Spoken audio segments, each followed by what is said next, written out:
Alors dans la conférence de presse, c'est iresahana momba ny les tournois au plan international avec Montréal Force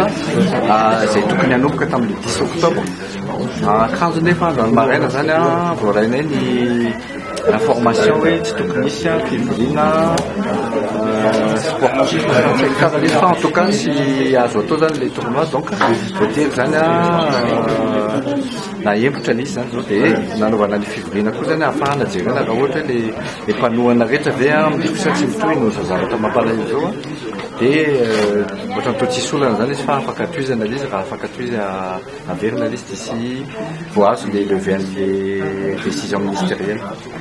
Au plan international moa zany araka fantatsika zany dia efa 6e édition izy tiky zao dia efa misy vahiny zany efa nasaina izay ny voatery nataony verina any an-trano dia ny joueur malagasy moa zany tena hoe nomanina amin'io mba hoe ahafahana mampitany vao moa zany fitenena azy. Le tournoi tokony nanomboka le 10 octobre tableau final vita le 15 octobre, qualification tokony nanomboka tamin'ny sabotsy zao 7 et 8 octobre.